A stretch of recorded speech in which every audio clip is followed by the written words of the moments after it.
बिस्मिल्लाहिर्रहमानिर्रहीम। अस्सलामुअलैकुम मोहतरम नाज़रीन, आज की वीडियो में हम होम्योपैथी की एक बहुत अहम किताब पर बात करेंगे।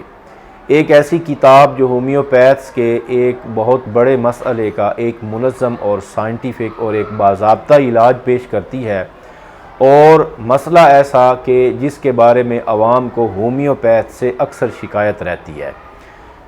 मेरी मुराद है एक्यूट डिजीज़, ऐसी रोज़मर्रा की तकालीफ़ जिनमें बहुत जल्द और फ़ौरन आराम की ज़रूरत होती है, जैसे मौसमी बुखार है, पेचिश है, हैज़ा है। इस तरह की आम रोज़मर्रा की तकालीफ़ जिनको हम एक्यूट डिजीज़ कहते हैं, आवाम का ये ख़याल है कि इन बीमारियों में होम्योपैथी हमारी मदद नहीं कर सकती, इसलिए हमें फ़ौरन आराम के लिए हॉस्पिटल या एलोपैथिक डॉक्टर से रुजू करना चाहिए। जबकि होम्योपैथी में एलोपैथी से और हॉस्पिटल से बहुत अच्छा इलाज और बहुत ही बेहतरीन इसकी ट्रीटमेंट मौजूद है ऐसी एक्यूट कंडीशंस की। तो किताब का तारफ़ कराने से पहले मैं उस किताब के हवाले से अपने कुछ चंद केसेस आपके सामने पेश करना चाहता हूँ।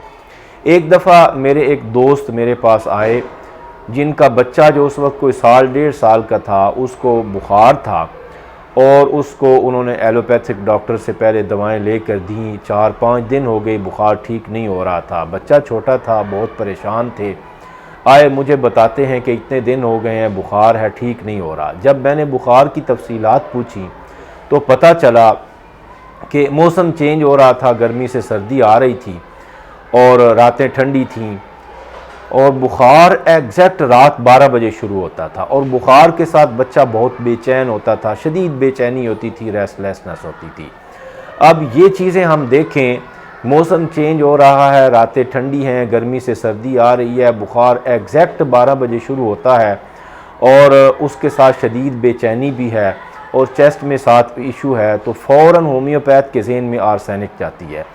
लेकिन चूँकि हमने प्रिंसिपल्स पढ़े हुए थे, मैं आर्सेनिक को कंफर्म करना चाहता था। मैंने पूछा कि क्या बच्चे को आप उसके ऊपर लिहाफ डालते हैं, गर्म कपड़े डालते हैं, उसको हीट पहुंचाते हैं, तो क्या वो सुकून महसूस करता है? तो जवाब बिल्कुल मनफी में मिला कि उसको तो बहुत ज़्यादा गर्मी लगती है, उसके ऊपर से लिहाफ उतार देना पड़ता है, बल्कि उसके जो बच्चे के अपने कपड़े हैं उसकी शर्ट भी खोल देनी पड़ती है, तब उसको रिलीफ महसूस होती है।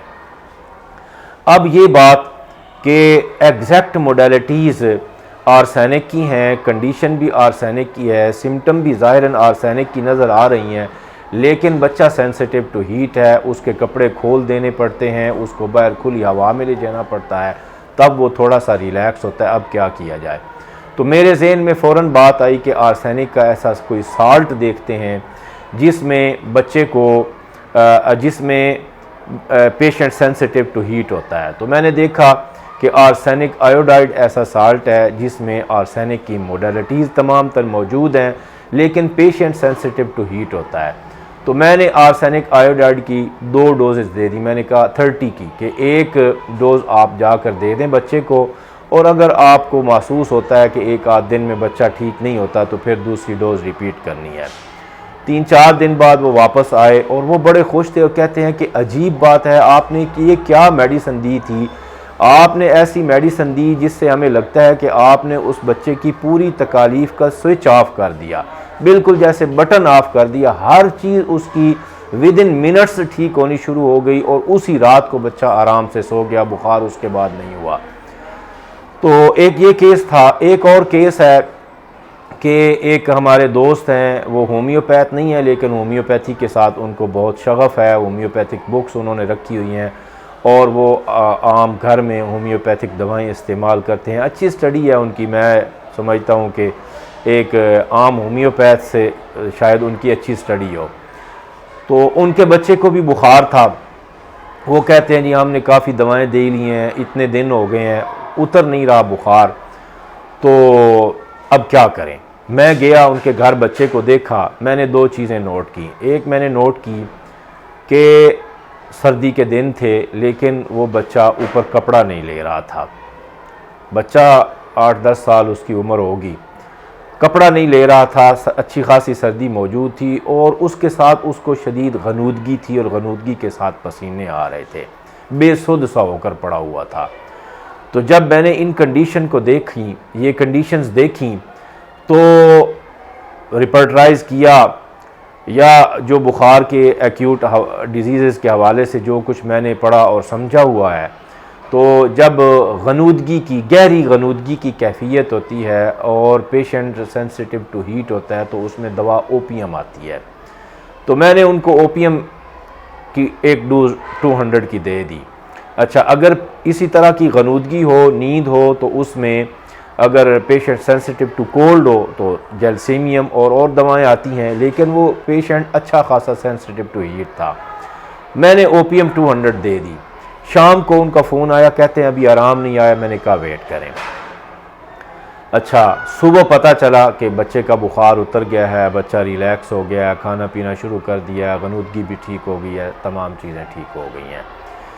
इसी तरह एक और केस है कि कई माह से बुखार था, कई माह से बुखार था और उतर नहीं रहा था, 2-2.5 माह से बुखार था। जब मैंने उसकी मोडालिटीज़ और कंडीशंस देखी, पता चला कि बुखार रात को होता है, सुबह उठने पर शिद्दत इख्तियार करता है। ठीक है, सुबह के वक्त स्लीप आफ्टर एग्रावेशन उसमें शदीद पाई जाती है और उसके साथ बच्चा सेंसिटिव टू हीट है और उसको प्यास ज़्यादा लगती है। अब स्लीप आफ्टर एग्रावेशन हीट दवाओं में और प्यास की ज़्यादती ये आती है लैक्सेस में। लैक्सेस की मैंने एक डोज़ दे दी और 3 या 4 दिन की मैंने उनको साथ प्लासिबो दी। जब 3-4 दिन के बाद बच्चे को लेकर उसके लवाहिकीन आए तो उन्होंने बताया कि अगले दिन ही बुखार नहीं हुआ। अब जो कॉलेज में, ये कॉलेज की डिस्पेंसरी का केस था और जो कॉलेज के कोलीग्स थे उन्होंने पूछा आपने इसको क्या दी, तो मैंने उनको बताया कि मैंने इसको लैक्सेस की एक डोज़ दी थी। अच्छा, वो बड़े हैरान थे कि आपने लैक्सेस कैसे दी। तो मैंने उनको कहा भाई लैक्सेस का केस था, बच्चा सेंसिटिव हीट था, गर्मी से हसास था, रात को बुखार शुरू होता था, सुबह स्लीप आफ्टर शदीद एग्रावेशन थी और उसके साथ प्यास थी, ठंडी चीज़ों की ख्वाहिश थी, गर्म चीज़ों से इजाफा था, तो लैक्सेस ही इसकी दवा बनती है। अच्छा, एक डोज से वो बुखार का केस क्लियर हुआ। एक और केस मुझे बहुत अच्छी तरह याद आता है कि कॉलेज जिसमें मैं पढ़ाता था वहाँ एक कॉलेज के एग्जामिनर आए, वो ख़ुद होम्योपैथ थे और हम बैठे हुए थे, 4-5 लोग थे कमरे में और वो सोफ़े पर लेटे हुए थे और उन्होंने अपनी जेब से एक एलोपैथिक मेडिसिन की एक डोज़ निकाली जिसमें 2-4 गोलियां थी, कोई कैप्सूल था और पानी के साथ खाई। मैंने हैरानी से पूछा कि आप होम्योपैथ एग्जामिनर बन के आए हैं, होम्योपैथिक कॉलेज में बैठे हैं, इतने होम्योपैथ आपके पास बैठे हैं, तो आप एलोपैथिक दवा क्यों खा रहे हैं। कहते हैं जी क्या बताएं, एग्ज़ाम्स भी लेने हैं और काफ़ी काम का बर्डन भी है और 15 दिन हो गए हैं बुखार नहीं जा रहा। उस होम्योपैथ के वालिद भी होम्योपैथ थे। कहते हैं कि मैंने वालिद से मशवरा करके भी कई दवाएं अदल बदल कर ली हैं, बुखार को आराम नहीं आ रहा, तो अब मजबूरन एलोपैथिक दवा लेनी पड़ी है, क्या करूं मैं। जाहिर है ऐसी हालत में आखिर कोई ना कोई दवा तो लेनी ही पड़ती है जब आराम ना आ रहा हो।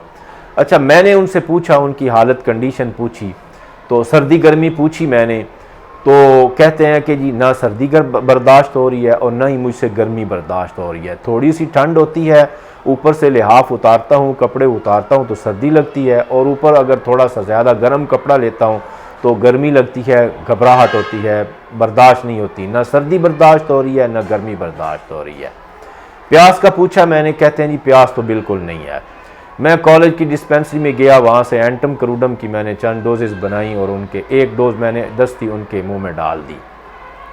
अच्छा, लेटे हुए थे हम, अभी बातें ही कर रहे थे कॉलेज में, कोई 8-10-12 मिनट गुजरे होंगे और तो वो मुस्कुराते हुए उठते हैं। पहले उनकी तबीयत पर, उनके चेहरे पर बहुत ज़्यादा मतलब तकलीफ़ के आसार थे, परेशानी में थे। ज़ाहिर है 10-12 दिन से 15 दिन से बुखार हो, नकाहत भी होती है, दर्दें भी होती हैं, साथ मैदा भी अपसेट था, तो चेहरे के ऊपर तकलीफ़ के और बीमारी के असरात थे।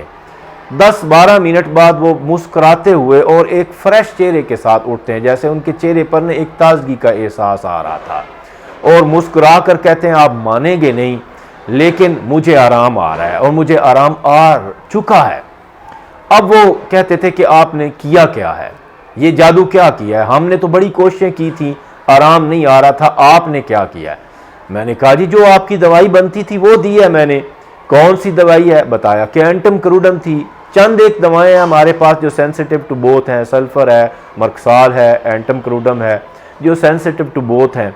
तो जब सेंसिटिव टू बोथ पेशेंट होता है और प्यास बिल्कुल नहीं होती और साथ मैदा भी ख़राब होता है, तो हमारे पूरे मटीरिया मेडिका में सिर्फ एक ही दवा है एंटम क्रूडम, और कोई दवा है ही नहीं। वो दे दी मैंने, तो उससे इस तरह मिनट्स में उनको आराम आया। चंद दिन वो मेरे साथ और राब्ते में रहे। तो कहने का मतलब ये है कि ये एक पैटर्न है कि जिसमें हम सर्दी गर्मी देखते हैं, प्यास देखते हैं, और ये मैं जब से मैंने प्रैक्टिस शुरू की है ये मैं तब से कर रहा हूँ, और इसी वजह से मेरे पास अल्हम्दुलिल्लाह एक्यूट कंडीशन के, बुखार के और रोज़मर्रा की तकालीफ के बहुत ज़्यादा केसेस आते हैं रूटीन में। और मेरे इलाके में ये मशहूर है कि जो बुखार ठीक नहीं हो रहा होता वो मीर ज़ायद के पास लेकर जाएं, तो अल्हम्दुलिल्लाह होते हैं ठीक। तो ये हमने सीखा कैंट से, और हमारे उस्ताद वो भी इसी तरह प्रैक्टिस करते थे। सबसे पहले सर्दी गर्मी के बारे में सवाल करते थे और उससे दवाओं को हम डिफ्रेंशिएट करते थे। सर्दी वाली दवाओं को अलग करना, गर्मी वाली दवाओं को अलग करना, थर्स्ट दवाओं को, थर्स्टी दवाओं को अलग करना, थर्स्ट लेस दवाओं को अलग करना। फिर उसके बाद फर्दर उनकी डिफ्रेंशिएशन करनी पड़ती है, उनको इंडिविजुअलाइज करके हम एक मतलूबा दवा तक पहुंच सकते हैं। तो इस पैटर्न के ऊपर फिर डॉक्टर प्रेफिल विजयकार ने काम किया। उन्होंने इस मेथड को बाकायदा एक मेथड का नाम दिया, इसके ऊपर किताब वो पूरी मुरतब की, थ्योरी ऑफ एक्यूट, और उसमें उन्होंने साइंटिफिक वे से बड़ा तफसीलन समझाया है कि ये गर्मी सर्दी का इंसान के जिस्म के साथ क्या ताल्लुक़ है और इसको इतनी अहमियत क्यों हासिल है। ठीक है, साइंटिफिकली इसकी क्या अहमियत है, उस किताब में बड़ी तफसील के साथ उन्होंने उसको समझाया है। उसके बाद फिर थर्स्ट की क्या अहमियत है, फिर उसके साथ उन्होंने एक और मॉडल शामिल किया है, एक्टिविटी इंक्रीज या डिक्रीज़। एक्टिविटी इंक्रीज़ का मतलब कि जब आदमी बेचैन हो जाता है किसी भी तकलीफ़ के दौरान, उसकी बॉडी की एक्टिविटी बढ़ जाती है, रेस्टलेस हो जाता है, तो उसकी क्या साइंटिफिक अहमियत है, फिजियोलॉजिकली उसकी क्या अहमियत है, और उसको देखना क्यों ज़रूरी है, और फिर उसको देखने से किस तरह हम दवाओं को आपस में डिफ्रेंशिएट कर सकते हैं, इंडिविजुअलाइज कर सकते हैं, और ग्रुप वाइज हम दवाओं को डिफ्रेंशिएट करते करते मतलूबा दवा तक पहुंच सकते हैं। तो ये किताब ये फिर जब आई, मैंने इसको पढ़ा। हम तो चूँकि कैंट के तरीके के मुताबिक शुरू से ही इसके ऊपर अमल कर रहे थे, तो बहरहाल इस किताब की मदद से हमें इन बातों की मज़ीद वजाहत हुई और हमने इनके ऊपर एक मुनज़्ज़म वे से काम किया। फिर अब इसका मसला था कि जो हमारे उर्दू खां होम्योपैथ्स हैं वो इस किताब को कैसे समझें, और फिर इसकी अवेलेबिलिटी का भी इशू है। तो हमारे दोस्त बावलपुर के बहुत ही अच्छे होम्योपैथ हैं, मेरा उनके साथ बहुत पुराना ताल्लुक़ है, डॉक्टर एहसानुल्लाह जावेद साहब, उन्होंने इस किताब को उर्दू में ट्रांसलेट किया है और नज़रिया हाद अमराज के नाम से इसकी बेहतरीन उर्दू ट्रांसलेशन हमारे पाकिस्तान में उन्होंने होम्योपैथ्स की खिदमत में पेश किया है। तो ये एक बहुत अच्छी किताब है जो न सिर्फ़ आपके एक्यूट मसाइल हल करने में आपकी बहुत ज़्यादा मदद करती है, बल्कि फ़र्दर होम्योपैथी की फ़िलासफ़ी को समझने में और होम्योपैथिक फ़िलासफ़ी को प्रैक्टिकली क्लिनिक में अप्लाई करने में आपकी बहुत ज़्यादा मदद करती है। तो इस किताब को पढ़िए। डॉक्टर एहसानुल्लाह जावेद साहब का फ़ोन नंबर हम आपको प्रोवाइड कर देते हैं। इस किताब को आप मंगवाएं, पढ़ें और इसके साथ अपनी प्रैक्टिस को कामयाब करें। एक्यूट अमराज में ये किताब बहुत ही मुफीद है, और फिर यह है कि इसको पढ़ने से आपको मज़ीद आगे होम्योपैथी की फ़िलासफ़ी को समझकर उसको प्रैक्टिस में अप्लाई करने की समझ आती है। बहुत शुक्रिया। अल्लाह हाफ़िज़।